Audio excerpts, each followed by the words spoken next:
Je ne me serais jamais attendu à ce que ma propre famille me vole la vedette. Pourtant, je me tenais là, dans l'embrasure de la porte de la salle à manger, mon portfolio glissant de mes doigts et éparpillant des rapports économiques sur le parquet ciré de ma mère. Le bruit des papiers heurtant le sol fut à peine perceptible alors que je fixais le tableau bizarre qui se déroulait devant moi. Et puis je dirais, avant que ma brillante sœur ne partage ses connaissances économiques, permettez-moi de chauffer la salle avec quelques mots sur l'histoire caritative de notre famille, répétait Bianca, sa voix se projetant vers un public imaginaire. Elle se tenait à côté du vaisselier en acajou, une main faisant des gestes gracieux tandis que Mère hochait la tête en signe d'approbation depuis sa place à table. Ton parfait, ma chérie, dit Mère. Pas trop formel, mais cela établit le contexte approprié. Elles étaient si absorbées par leur répétition qu'elles ne m'avaient pas remarqué arriver en avance pour notre dîner de célébration, le dîner soi-disant prévu pour honorer mon invitation en tant qu'oratrice principale au gala de la Fondation d'aide internationale le mois prochain. Mère me vit la première. Son sourire vacilla une seconde avant de s'illuminer d'une chaleur étudiée. Odette, tu es en avance. Bianca se retourna, son expression passant de la surprise à quelque chose qui ressemblait à de la pitié. Oh, ne sois pas si choqué. Tu sais que tu vas te figer là-haut sans aide. Ma poitrine se serra alors qu'un souvenir refaisait surface avec une clarté douloureuse. J'avais 12 ans, assise au piano pendant le récital de Noël, les doigts près sur les touches pour mon solo. Puis soudain, Bianca apparut à côté de moi, tenant nerveusement son violon. Ma chérie, Bianca va te rejoindre, avait annoncé maman au public. Elle joue toujours mieux ensemble. J'avais passé des semaines à perfectionner ce morceau toute seule. Bianca a le charme, Odette a l'intelligence, elles ont besoin l'une de l'autre, disait papa chaque fois que je réalisais quelque chose sur le plan académique. Pendant ce temps, la popularité sociale de Bianca lui valait toujours des éloges indépendants. Le dîner d'annonce de ma bourse d'études devint une affaire concernant le nouveau rôle de Bianca au conseil des étudiants. Mon acceptation en 3e cycle fut éclipsée par la fête de fiançailles de Bianca. Je me suis agenouillé pour ramasser mes papiers éparpillés, mes doigts tremblants tandis que je rassemblais les projections économiques que j'avais mis des mois à rechercher. Le nœud familier de la déception se tordit dans mon estomac, mais quelque chose d'autre s'agitait en dessous, quelque chose de chaud et d'inhabituel. C'est mon invitation, dis-je, ma voix plus ferme que je ne l'aurais cru. Les organisateurs m'ont spécifiquement demandé, moi seul. Le sourire de Mère se crispa. Elle échangea un rapide regard avec Bianca avant de se lever pour aider à mettre la table. Ne sois pas égoïste, ma chérie. Bianca peut t'aider à chauffer la salle. Il ne s'agit pas d'être égoïste. Je rassemblai mes papiers, remarquant avec satisfaction que mes mains avaient cessé de trembler. Il s'agit de respecter le fait que j'ai été choisi pour mon expertise. Mais tu es si nerveuse pendant les présentations, dit Bianca en attrapant un verre de vin. Tu te souviens de cette conférence sur l'économie l'année dernière? Tu as pratiquement chuchoté tes conclusions. Je me suis redressé de toute ma hauteur, serrant mon portfolio contre ma poitrine comme une armure. Je travaille avec un coach en expression orale. Je n'ai pas besoin d'introduction. La porte d'entrée s'ouvrit et se referma. Papa apparut dans l'embrasure, une mallette dans une main, une bouteille de champagne dans l'autre. Désolé, je suis en retard. Le trafic était infernal. Est-ce que tout le monde est prêt à célébrer notre oratrice principale? Nous discutons du format de la présentation, dit Mère prudemment. Bianca a proposé de présenter Odette au gala. Excellente idée. Papa posa sa mallette et se dirigea vers le chariot-bar. C'est juste une courte introduction, Odette. Ça enlève la pression. Je les ai regardés, tous les trois, debout ensemble d'un côté de la pièce, moi seul de l'autre. La prise de conscience m'a frappé comme un coup physique. Si je refusais leur aide, je risquais de briser la paix familiale.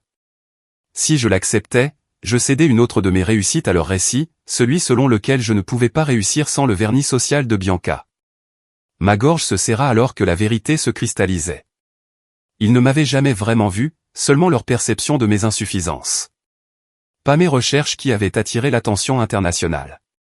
Pas ma capacité à expliquer des principes économiques complexes qui m'avaient valu cette invitation. Ils ne voyaient que ce que j'avais été à 12 ans, la fille silencieuse qui avait besoin de sa sœur pour la compléter. Je redressai les épaules. Pas d'introduction. C'est ma présentation, à moi seul. L'atmosphère dans la pièce changea. Ce n'était pas notre scénario habituel, et pour une fois, je m'en fichais. 2 jours plus tard, l'objet du courriel me fixait depuis l'écran de mon ordinateur portable, Gala de la Fondation d'aide internationale, plan de secours. Mon estomac se noua en cliquant sur le courriel, sachant déjà ce que j'allais trouver mais espérant désespérément me tromper.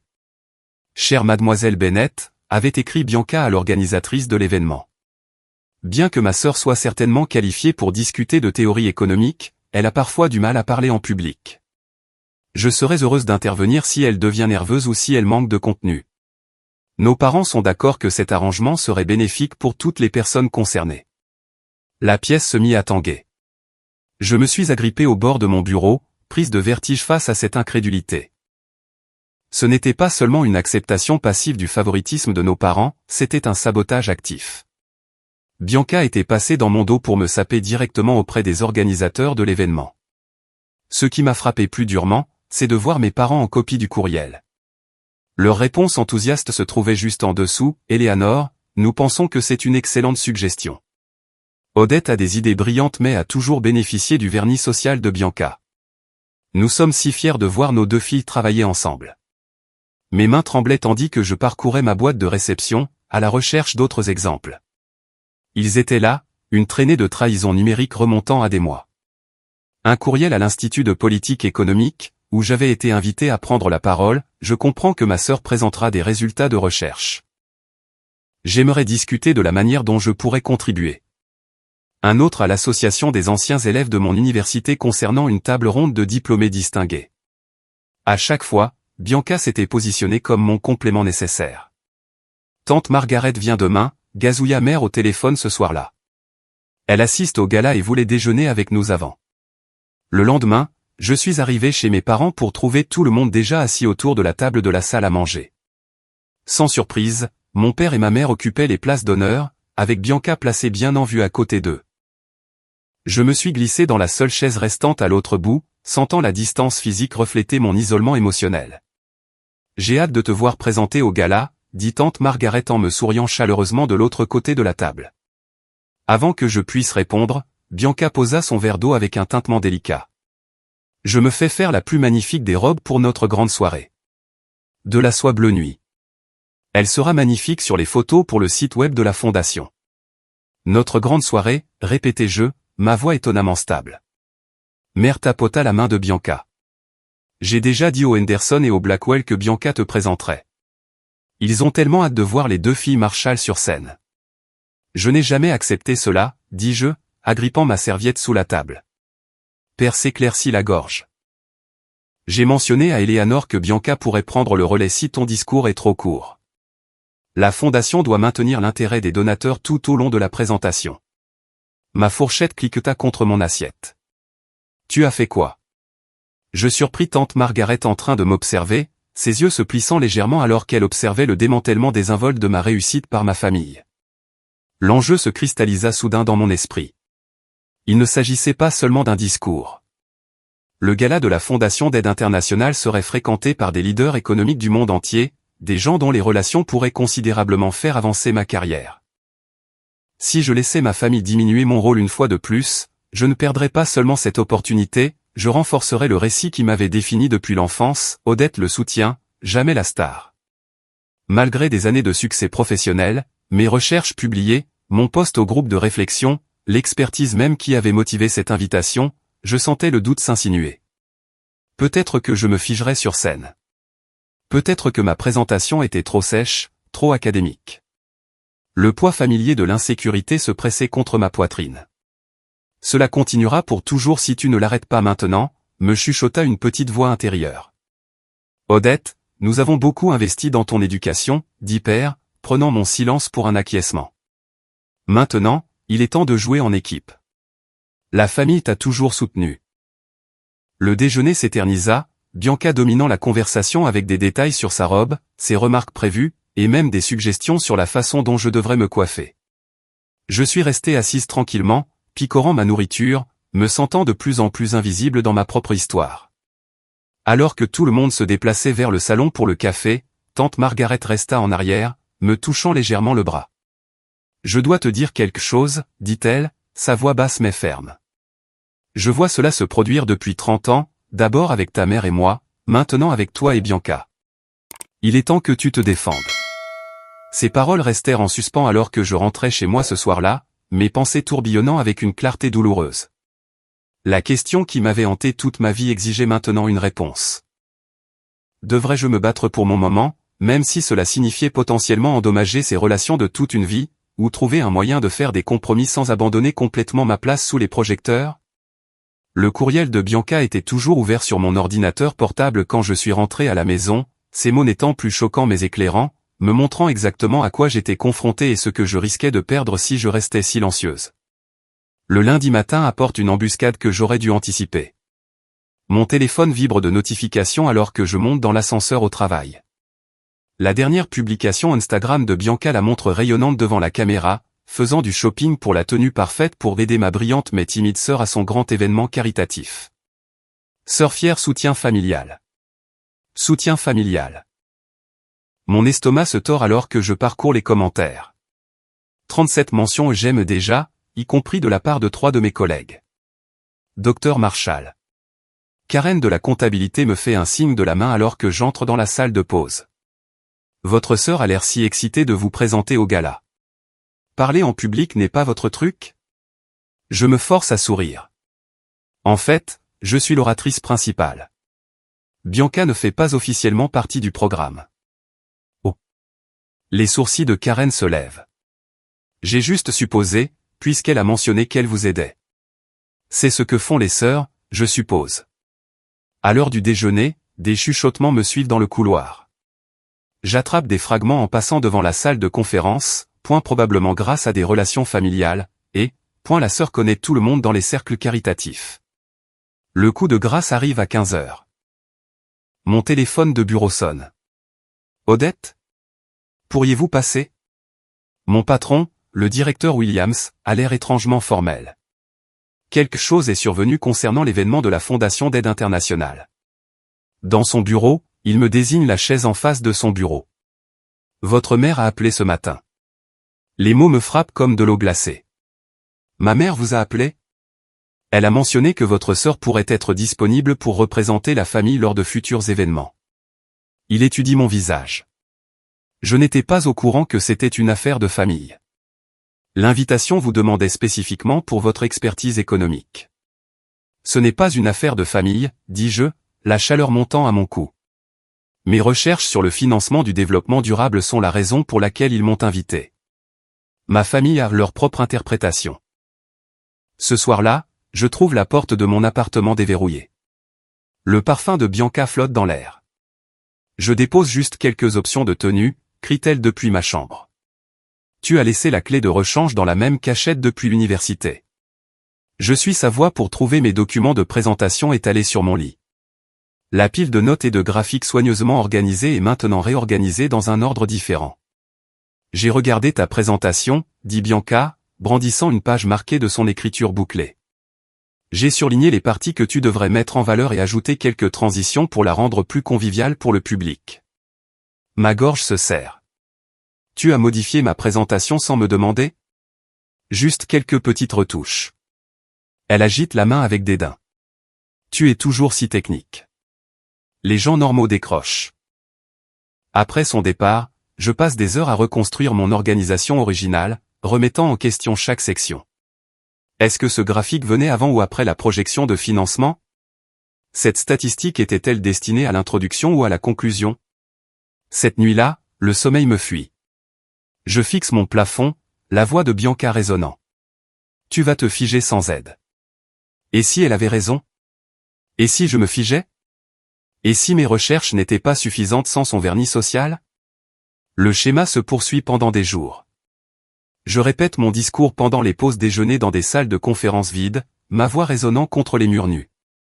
La durabilité économique nécessite une réforme structurelle, je répète, en essayant de paraître autoritaire. Mais le doute s'insinue à chaque répétition. J'entends la voix de mon père, Bianca a le charme. Odette a l'intelligence. 20 ans de conditionnement ne se dissolvent pas du jour au lendemain. Et si j'avais besoin de son aide? Et si j'en avais toujours eu besoin? Le jeudi apporte un répit inattendu. Mon téléphone sonne avec un numéro inconnu. Docteur Marshall? C'est Eleanor Bennett de la Fondation d'aide internationale. Je me prépare à une annulation. Oui, bonjour. Je confirme les derniers détails pour la semaine prochaine, dit-elle. Je tiens à réitérer à quel point nous sommes ravis de vous avoir. Vos recherches économiques sur le développement durable sont exactement ce que nos donateurs ont besoin d'entendre. Nous sommes si chanceux de vous avoir comme notre oratrice principale. Ces paroles me recouvrent comme de l'eau fraîche sur une brûlure. J'insiste pour qu'ils changent les règles afin que seul le personnel autorisé puisse monter sur scène. Elle le note et me dit d'attendre le courriel officiel comme approbation. 3 jours avant le gala, j'arrive chez mes parents pour le dîner du dimanche. Bianca se tient dans le salon, essayant une superbe robe émeraude, parfaite pour les lumières de la scène. Mère dit, en ajustant le décolleté, que nous avons arrangé que vous arriviez toutes les deux ensemble. Bianca s'occupera des photos sur le tapis rouge. Quelque chose en moi change, non pas le nœud familier de la résignation, mais quelque chose de plus dur, de plus stable. Non. Le mot sort clairement, me surprenant même. Les mains de mère se fichent sur la robe de Bianca. Excusez-moi. C'est ma réussite professionnelle, pas un spectacle de talent familial. Je reste assise, mais ma voix porte une autorité inattendue. Père pose son journal. Vous avez toujours été une équipe. Pourquoi changer maintenant? Parce que je ne suis plus un personnage secondaire dans ma propre vie. Je me lève, soudain consciente de toute ma hauteur. J'ai mérité cette invitation grâce à des années de recherche et d'expertise.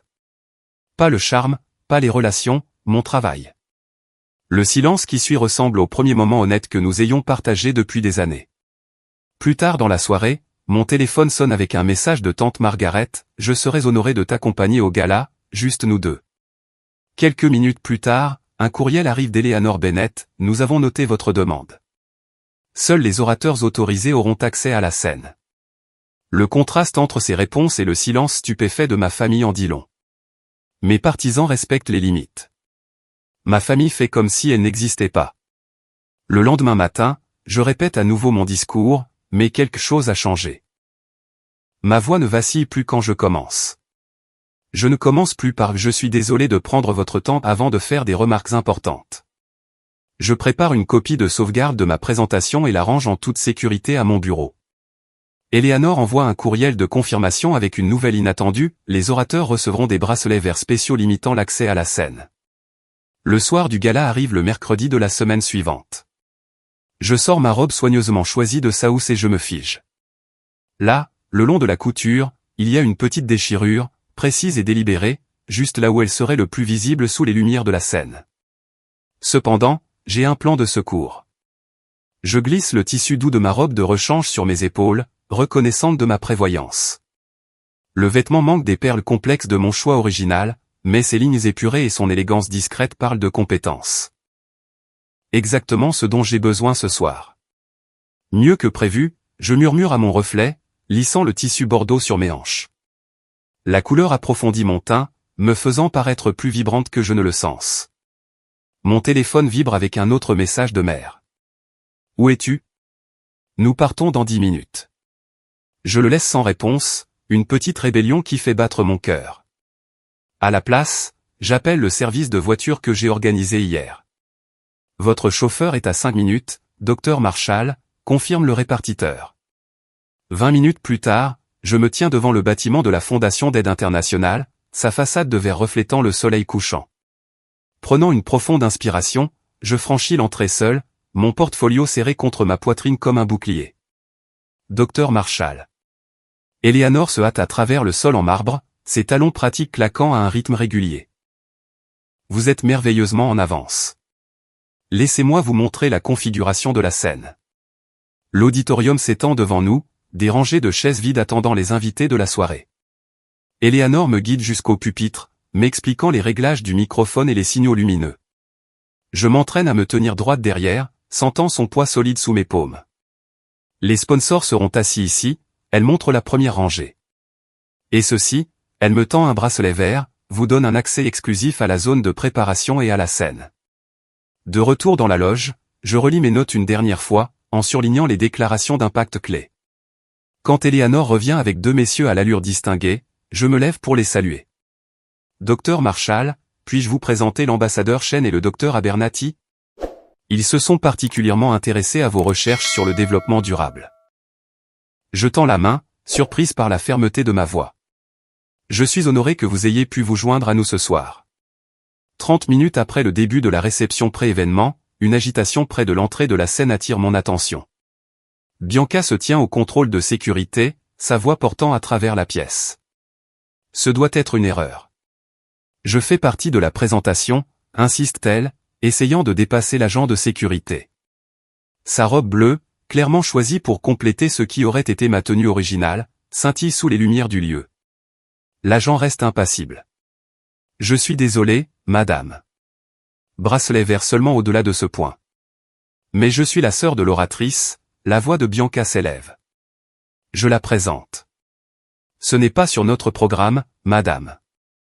Plusieurs donateurs se tournent pour regarder l'échange, leurs expressions passant de la curiosité au malaise alors que les protestations de Bianca se font plus fortes.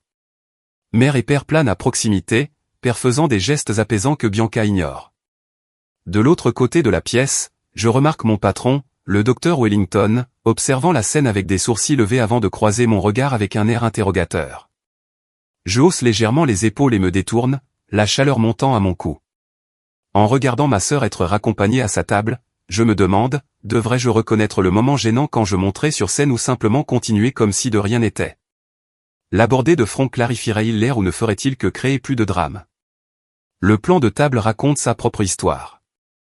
Tante Margaret choisit délibérément une table près de l'avant, séparée de ma famille. Elle me fait un signe de tête rassurant lorsque nos regards se croisent. Le docteur Reynolds, mon collègue du groupe de réflexion, se positionne à un angle stratégique de la table de ma famille. Il croise mon regard et tapote sa montre, notre signal préarrangé qu'il créera une diversion si nécessaire. Lorsque les lumières s'éteignent pour signaler le début du programme, Eleanor apparaît à mon coude. Prête, demande-t-elle, offrant son bras comme pour escorter la royauté. Le geste, si simple mais si profond dans son respect, me bouleverse presque. Pour peut-être la première fois de ma vie, quelqu'un soutient mon moment plutôt que d'essayer de le rediriger. Plus que prête, je réponds, me redressant. Nous nous dirigeons vers la scène, la présence d'Eleanor créant un tampon entre moi et toute interruption potentielle. Alors que nous passons la table familiale, le docteur Reynolds engage mon père dans une conversation, bloquant efficacement toute tentative de nous intercepter.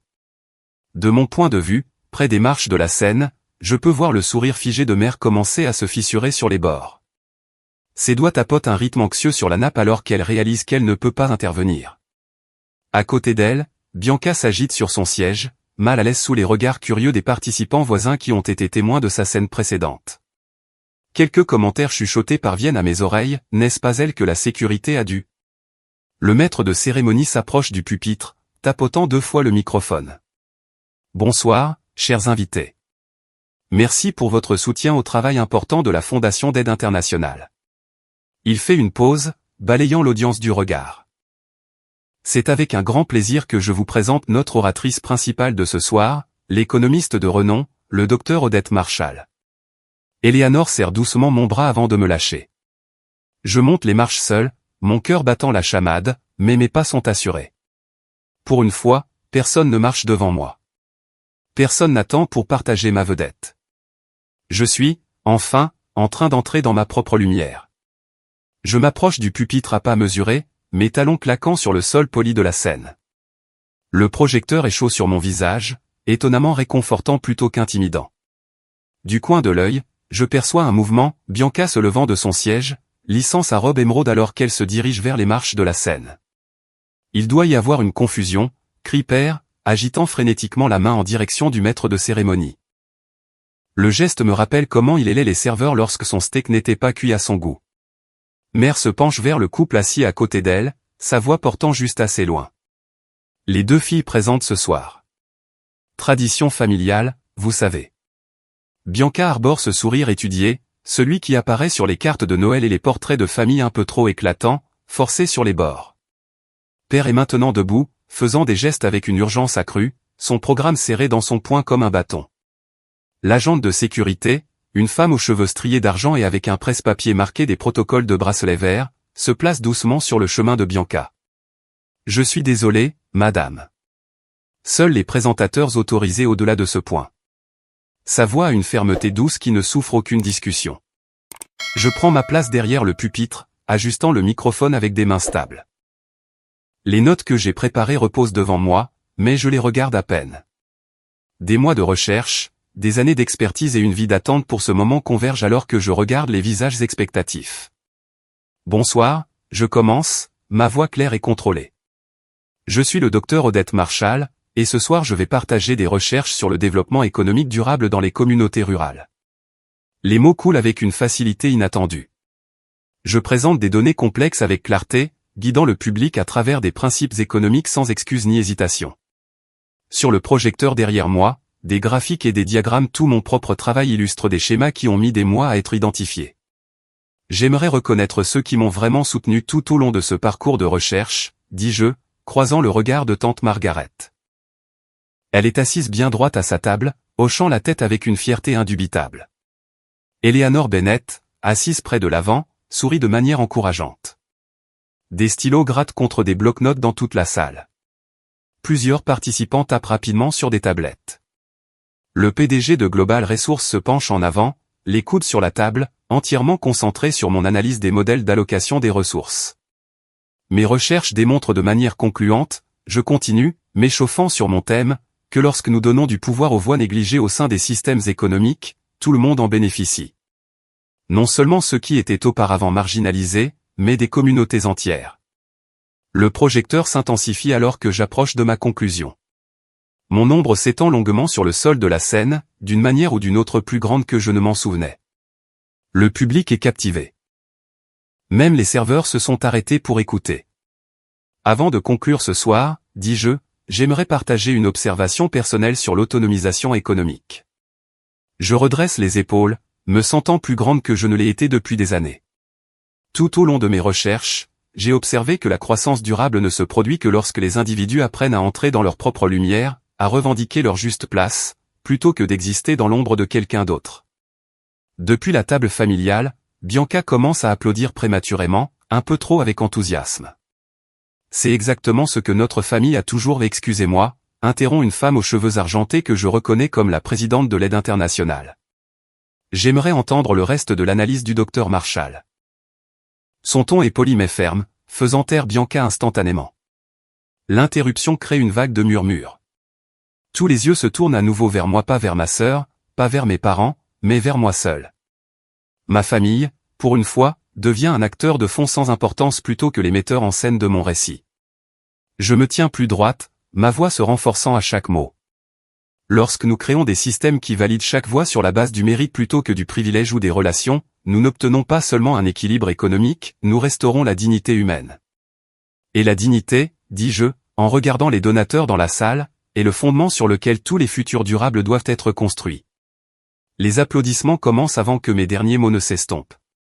Ils enflent dans la salle de bal, tonitruant et soutenu.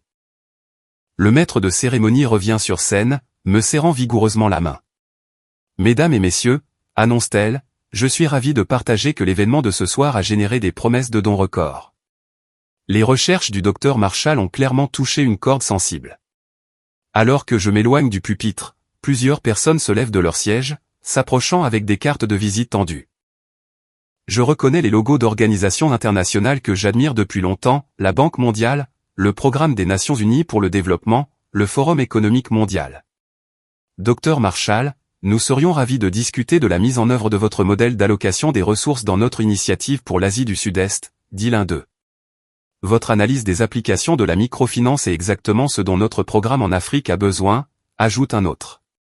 De l'autre côté de la pièce, ma famille est assise dans un silence inhabituel. Mère se penche vers Bianca, chuchotant avec urgence, sa main agrippant le poignet de ma sœur.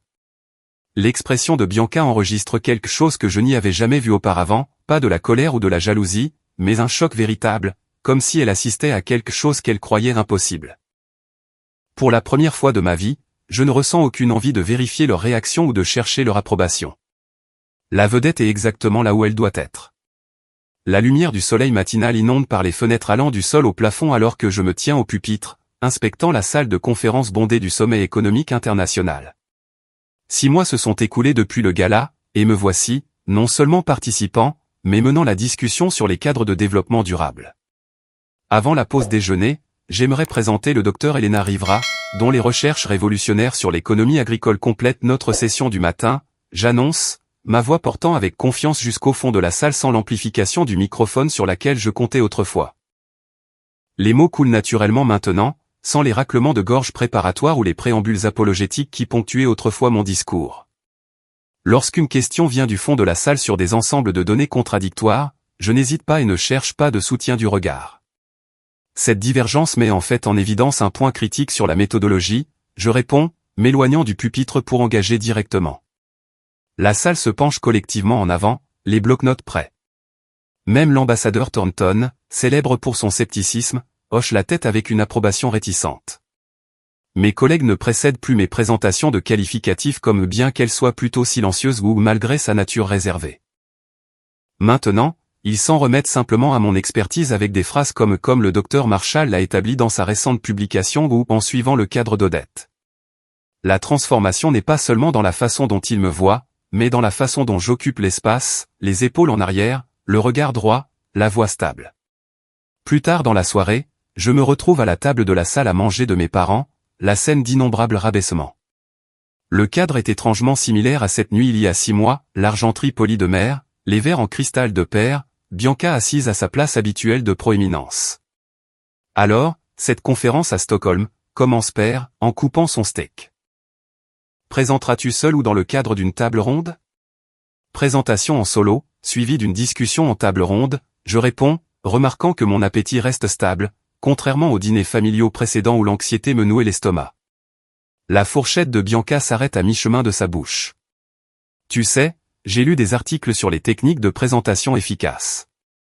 Je pourrais t'aider à préparer des stratégies d'engagement du public. Merci, mais je m'en occupe, dis-je calmement, en prenant une gorgée d'eau. Les mots flottent dans l'air entre nous. Mes parents échangent des regards, mais ne disent rien. Le silence semble différent de la désapprobation tendue du passé. Il y a quelque chose comme du respect dans leur tenue, aussi réticente soit-elle. Le week-end suivant amène une petite réunion dans l'appartement avec jardin de tante Margaret. Eleanor Bennett a apporté du champagne, et le docteur Reynolds arrive avec un plateau de charcuterie élaboré. La conversation coule facilement, non entachée de compétition ou de dénigrement. À la découverte de ta voix, annonce tante Margaret, levant son verre alors que le coucher du soleil peint la pièce en or, et à ceux qui écoutent vraiment. Elle me présente un petit paquet. À l'intérieur se trouve une photographie encadrée de moi au pupitre du gala, capturée de profil alors que je fais un geste pour expliquer un concept complexe. Le public me fait face, pleinement engagé. Le cadre en argent porte une petite plaque gravée, ta vedette. De retour à mon bureau une semaine plus tard, j'examine l'invitation arrivée ce matin. Le Forum économique mondial veut que je prononce un discours d'ouverture sur les modèles de croissance durable. Les murs qui m'entourent affichent maintenant des récompenses et des reconnaissances encadrées obtenues au cours des 6 derniers mois. Mon calendrier s'est transformé, passant des étendues soigneusement vierges que je maintenais autrefois pour accommoder les attentes familiales à une tapisserie colorée d'allocutions, de consultations et de présentations de recherche. Mon téléphone vibre sur le bureau. Le nom de mère apparaît à l'écran. Elle a appelé 3 fois cette semaine, chaque conversation légèrement moins gênante que la précédente. Cette fois, elle demande, avec hésitation, s'il pourrait assister à ma présentation au Forum des entreprises locales le mois prochain. En regardant le nom de ma mère sur l'écran de mon téléphone, je me demande si les relations familiales peuvent vraiment évoluer ou si certaines limites doivent rester permanentes. Est-il possible de pardonner à ceux qui vous ont rabaissé pendant des années sans leur permettre de recommencer? Ou est-ce que maintenir la distance est le seul moyen de préserver sa confiance durement gagnée?